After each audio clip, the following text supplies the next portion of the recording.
નમસ્કાર મિત્રો દેશ અને દુનિયાના સુપરફાસ્ટ સમાચારમાં તમારું સ્વાગત છે। હિન્દુ પરિવારમાં 3 સંતાનોનો સંકલ્પ લે તેના લગ્ન કરવા। ભુજમાં દક્ષિણામૂર્તિ ટ્રસ્ટ અને અખિલ કચ્છ હિન્દુ પરિવાર દ્વારા ગીતા જયંતિ મહોત્સવની ગીતા ગ્રંથ યાત્રા સાથે શરૂઆત થઈ।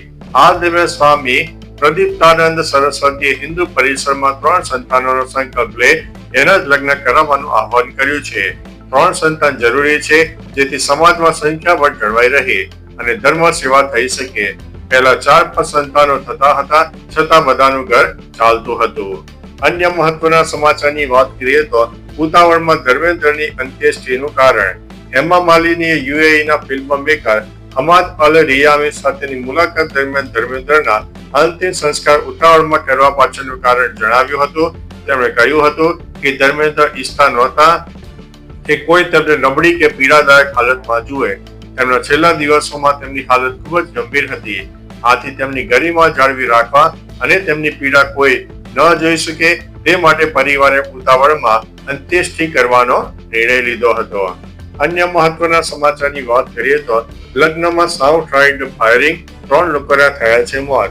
પંજાબના લુધિયાણામાં એક લગ્ન સમારોહમાં ગેંગ વોર મેદાનમાં ફેરવાઈ ગયું। કોન્ટ્રાક્ટર વરિન્દર કપૂરના ભત્રીજાના લગ્નમાં અંકુર ગેંગ અને શુભમ મોટા ગેંગના સભ્યો વચ્ચે થયેલી બોલાચાલીએ ઉગ્ર સ્વરૂપ ધારણ કર્યું। બંને તરફથી લગભગ 60 રાઉન્ડથી વધુ ગોળીબાર થયો, જેના કારણે લગ્ન સમારોહમાં ભાગદોડ મચી ગઈ।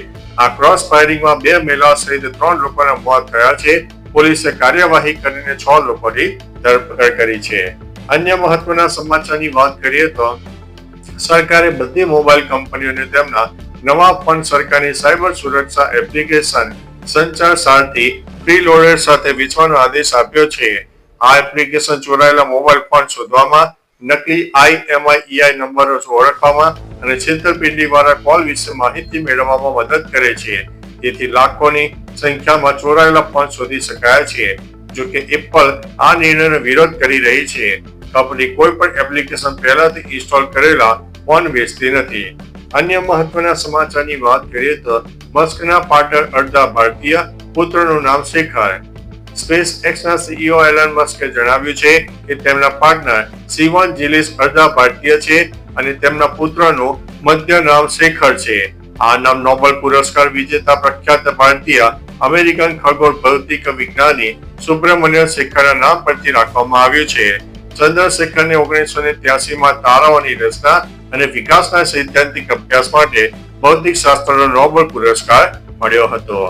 અન્ય મહત્વના સમાચારની વાત કરીએ તો મૈથિલી ઠાકોરે મૈથિલીમાં શપથ લીધા।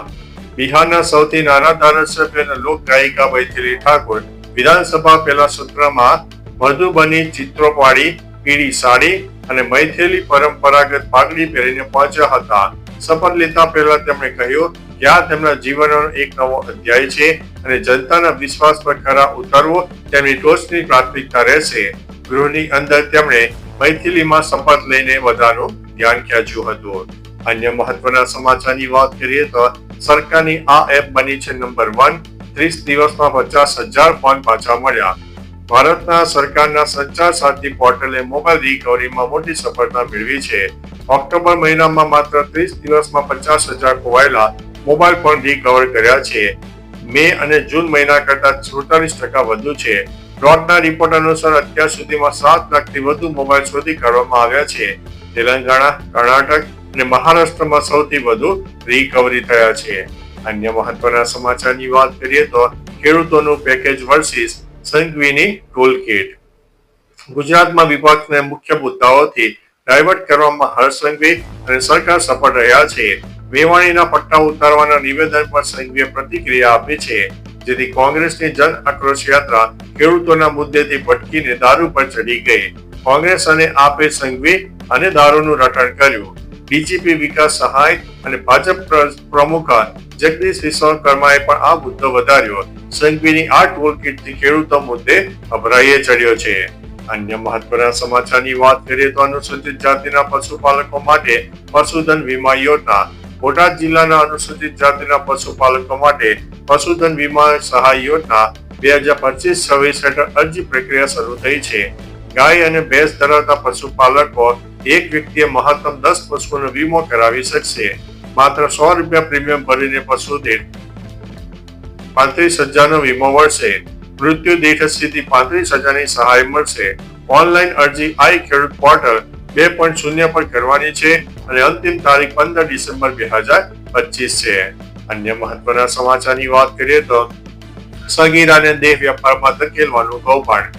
સુરતના લાલગેટ વિસ્તારમાં માનવતા શર્મસાર કરતી ઘટના સામે આવી છે.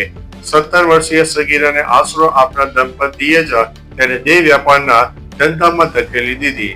સગીરાએ હિંમત કરીને પોલીસ ફરિયાદ નોંધાવતા લાલગેટ પોલીસે ઝડપીને કાર્યવાહી કરીને દંપતી સહિત 4 આરોપીઓની ધરપકડ કરી છે. પોક્સો અને માનવ તસ્કરીના ગુના નોંધાઈને વધુ તપાસ ચાલુ છે. આ ઘટનાએ સગીરોની સુરક્ષા પર ગંભીર પ્રશ્નો ઉભા કર્યા છે. અન્ય મહત્વના સમાચારની વાત કરીએ તો અમદાવાદ ફાયર વિભાગમાં ભરતી કૌભાંડનો કોંગ્રેસનો આક્ષેપ. અમદાવાદ ફાયર વિભાગમાં સહાયક સ્ટેશન ઓફિસરોની ભરતીમાં લિખિત પરીક્ષા વગર ફક્ત મૌખિક ઇન્ટરવ્યુ લઈને ભરતી કરવાનો વિવાદ ઉભો થયો છે. વિપક્ષે કોંગ્રેસે આને ભરતી કૌભાંડ ગણાવીને આક્ષેપ કર્યો છે. વર્ગ 3ની આ પદો માટે લિખિત પરીક્ષા ફરજિયાત છે, પરંતુ તેને ટાળીને માત્ર ઇન્ટરવ્યુ રાખવામાં આવ્યું છે. કોંગ્રેસે ઇન્ટરવ્યુ રદ કરીને લિખિત પરીક્ષા લઈને પારદર્શક ભરતી કરવાની માંગ કરી છે. અન્ય મહત્વના સમાચારની વાત કરીએ તો યુસીસી કમિટીને પડકારતા સિંગલ જજના ચુકાદા સામેની અપીલ. સુરતના અબ્દુલ વહાદ સોપારીવાલાએ ગુજરાતમાં યુસીસી કમિટીની રચનાને પડકારતી અરજી હાઈકોર્ટમાં દાખલ કરી છે, જેમાં લઘુમતી પ્રતિનિધિત્વની અભાવનો આક્ષેપ કર્યો છે. સિંગલ જજે જુલાઈ 2025માં અરજી નકારી કાઢી હતી. આજે ડબલ બેન્ચ સમક્ષ સુનાવણી કોર્ટમાં કહ્યું છે કે કમિટીની રચના રાજ્યનું સંપૂર્ણ એક્ઝિક્યુટિવ કાર્ય છે, જેમાં હસ્તક્ષેપ ન થઈ શકે. તો ચાલો મિત્રો, ફરીથી દેશ અને દુનિયાના સુપરફાસ્ટ સમાચાર લઈને મળતા રહીશો. ત્યાં સુધી અમને રજા આપશો. નમસ્તે.